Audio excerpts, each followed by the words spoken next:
The Opel Kapitän produced between 1953 and 1955 represented a significant evolution in Opel's lineup, showcasing modern design elements and engineering advancements of its time. This time looking more and more American, with great engine improvements as well. Introduced in September 1953, the Kapitän adopted the ponton body style, characterized by smooth, integrated fenders and a three-box design, moving away from the previously prominent separate fender look. This design shift-aligned the Kapitän with contemporary American automotive trends, reflecting influences from brands like Cadillac and Buick. The front fascia featured circular headlights flanking a wide oval-shaped grille that spanned almost the entire width of the car, giving it a distinctive and assertive appearance. The rear showcased subtle tail fins and a three-part panoramic rear view window, with a broad central pane and two smaller curved side sections, enhancing both aesthetics and rear visibility. In contrary to the rear window, being made in three different window panes, the front window changed, as this now was only one single window pane, and there were no longer two window panes used for the front side. The rear wheel arches also were semi-covered, adding to the vehicle's streamlined look. Buyers also had the option to choose a contrasting roof color, further personalizing the vehicle's appearance. While the car didn't increase in length, its whole design changed because of the different American influences that grew on the design of the car, making the car look nothing like its predecessor. It basically looked like a bigger Opel Olympia Rekord, just like the more recent Opel Insignia with the Opel Astra sedan was. It looked like the Opel Olympia Rekord mostly because of the similar design trends that it influences on the cars, as both of these models were made during the same production years.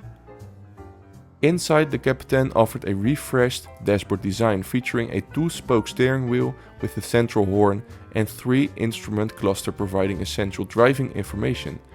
A new glove compartment was added on the passenger side, and a centrally located ashtray incorporated controls for the ventilation system, a notable feature for its time, typically reserved for higher-end models. The cabin was spacious, accommodating up to 6 passengers, thanks to the front and rear bench seats. Materials and finishes were chosen to provide a comfortable and upscale feel, aligning with the vehicle's market positioning as a more luxurious vehicle.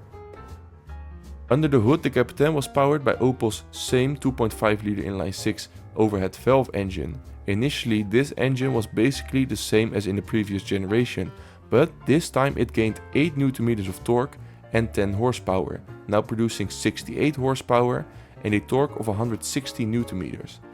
This gave the car a better top speed of 138 km an hour and reached 100 km an hour in 20.3 seconds, and with a length of 4 meters and 71 centimeters and a weight of 1210 kilograms, this wasn't that bad at all at the time.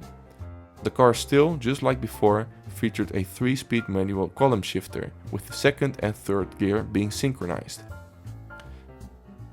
Within a year, in May 1954, enhancement increased the power output to 71 horsepower, with the torque also rising, this time to 170 Nm of torque. These improvements allowed the Kapitän to achieve the same top speed of approximately 138 km an hour, and the acceleration from 0 to 100 was decreased from 20.3 seconds to 19.4 seconds, which was competitive for vehicles in its class during the era. Fuel consumption wise, the car averaged about 12 liters per 100 kilometers, reflecting the norms of the period.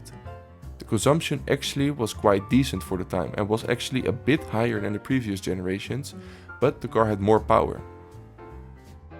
The Kapitän 54 was produced from November 1953 to July 1955, with a total of 61,543 units manufactured. Initially, the car was priced at 9,500 Deutsche Mark and later was reduced to 8,909 Deutsche Mark from January 1955. It was basically, as always, positioned as an affordable option in the upper middle class segment. This pricing strategy contributed to its popularity among consumers seeking a blend of style, performance and value.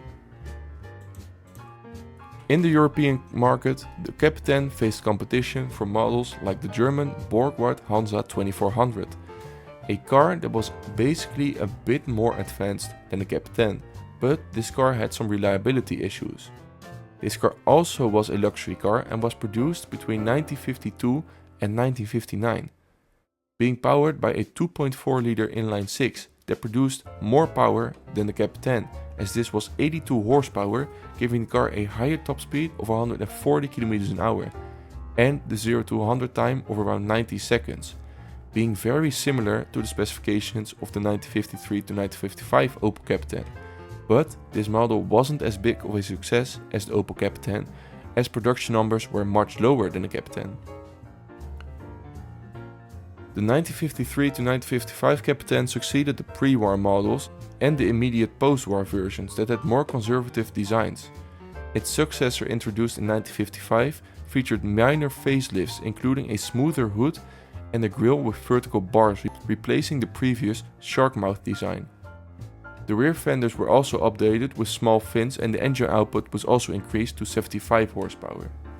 The evolution continued Opel's trend of American-inspired styling cues and technological improvements, and basically this generation was like the previous generation was of the pre-war Opel Kapitän. It basically was the same model but had some minor improvements.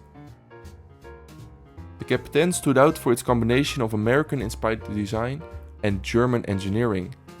The panoramic rear view window, semi-covered rear wheel arches and optional two-tone paint schemes were distinctive features of the car, and the interior's attention to details such as the integrated ventilation controls within the ashtray showcased Opel's commitment to blending functionality with style.